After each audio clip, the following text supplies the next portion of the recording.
Assalamualaikum warahmatullahi wabarakatuh. Perkenalkan, nama saya Ifta Anissa Latifuhaku dari kelas Psikologi 5C.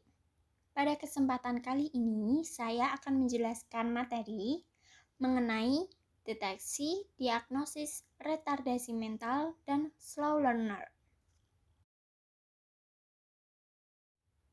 Materi yang pertama yaitu deteksi dan diagnosis retardasi mental. Deteksi retardasi mental menurut DSM-5 tahun 2013 yang pertama yaitu memiliki fungsi intelektual umum yang berada di bawah rata-rata. Jika skor IQ berada di bawah 70, maka anak tersebut akan mengalami keterbatasan seperti kesulitan dalam mengikuti pelajaran sekolah, daya tangkap dan daya ingatnya yang lemah, pengertian bahasa dan pengukurannya kurang, serta cara berpikir yang sederhana. Yang kedua yaitu adanya kendala dalam perilaku adaptif sosial. Dalam hal ini, anak dengan retardasi mental akan mengalami kesulitan dalam berkomunikasi, sulit untuk mengurus diri sendiri atau rumah, kemampuan akademisnya rendah, tingkat kesehatan dan keselamatan yang lemah, dan kesulitan dalam membangun relasi sosial atau personal.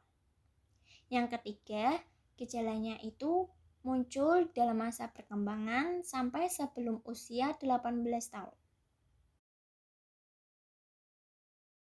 Selanjutnya yaitu diagnosis retardasi mental. Diagnosis tidak hanya dari tes intelijensi saja, tetapi juga didapat berdasarkan riwayat penyakit, laporan dari orang tua, laporan dari kepala sekolah, laboratorium, pemeriksaan fisik, dan pemeriksaan penunjang. Pemeriksaan fisik dilakukan jika ada tanda-tanda dismorfik dari sindrom-sindrom tertentu. Pada pemeriksaan fisik, lebih sulit karena anak kurang kooperatif. Maka diperlukan pemeriksaan tambahan secara neurologis dan penilaian tingkat perkembangan. Pemeriksaan ultrasonografi kepala dapat digunakan untuk menilai adanya kalsifikasi cerebral, pendarahan intrakranial pada bayi dengan ubun-ubun masih terbuka. Bila terdapat kecurigaan kelainan kromosom yang mendasari retardasi mental, dapat dilakukan pemeriksaan analisis kromosom. Pemeriksaan laboratorium dilakukan atas indikasi. Screening PKU digunakan untuk pemeriksaan feriklorida dan asam amino pada urin. Anak usia di atas 3 tahun dapat menggunakan tes intelijensi, sedangkan pada bayi dapat menggunakan penilaian melalui perkembangan motorik halus dan kasar, serta perkembangan bicara dan bahasa. Pemeriksaan penunjang dapat melalui pemeriksaan BERA, CT scan, dan MRI. Materi yang kedua yaitu deteksi dan diagnosis slow learner. Deteksi slow learner. Anak dan remaja slow learner dengan anak-anak normal pada umumnya hampir sama. Akan tetapi slow learner mengalami kelambatan dalam pemahaman materi dan juga merespon instruksi. Selain itu, anak slow learner dapat diketahui dengan karakteristik dan aspek sebagai berikut. Yang pertama, aspek kognitif. Aspek ini berkaitan dengan kapasitas kognitif yang terbatas, daya ingat yang rendah, gangguan dan kurang konsentrasi, tidak mampu dalam mengungkapkan ide, mengalami kesulitan hampir di semua pelajaran dan membutuhkan pendamping atau metode pembelajaran yang tepat, mengalami kesulitan dalam pemecahan masalah sekalipun masalah yang sederhana, dan lebih senang membicarakan hal yang bersifat konkret. Yang kedua, aspek bahasa dan komunikasi. Akibat yang ditimbulkan dari aspek kognitif membuat anak slow learner kesulitan berkomunikasi dengan orang lain. Kemampuan bahasa yang terbatas karena anak slow learner lebih mudah memahami bahasa yang konkret akan memunculkan masalah pada tahap selanjutnya. Yang ketiga, aspek fisik. Secara fisik sama seperti anak-anak normal. Tetapi jika dilihat dari perkembangan motoriknya, anak slow learner lebih lambat dan sering mengalami kesulitan dalam hal koordinasi motorik seperti menggunakan pensil atau berolahraga.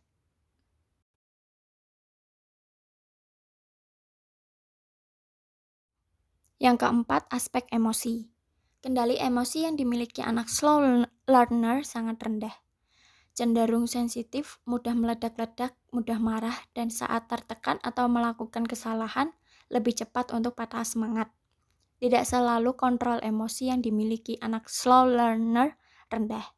Akan tetapi, anak tersebut memiliki kemungkinan mengalami kesulitan untuk mengekspresikan pada emosinya. Yang kelima, aspek moral sosial. Anak slow learner mampu dalam bergaul di masyarakat dan terlihat seperti anak-anak normal lainnya.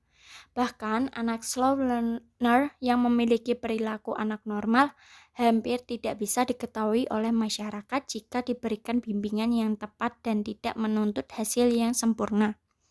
Anak slow learner dapat mengalami rasa frustasi, tertekan, dan histeris saat mereka tidak mampu memenuhi tuntutan masyarakat untuk menjadi seperti anak-anak normal. Diagnosis slow learner.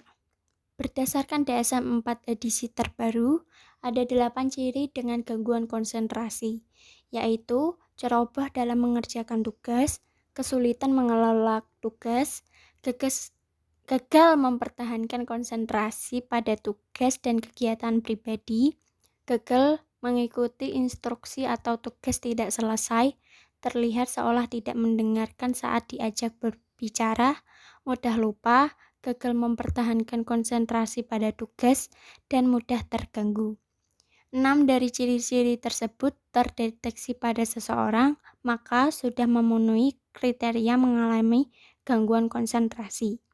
Pada beberapa anak, gangguan konsentrasi biasanya diikuti oleh hiperaktivitas dan impulsivitas.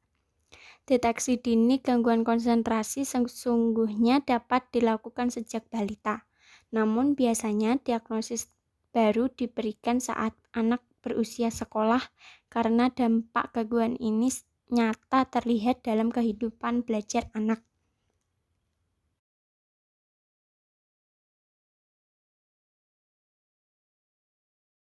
Sekian presentasi materi dari saya, kurang lebihnya saya mohon maaf.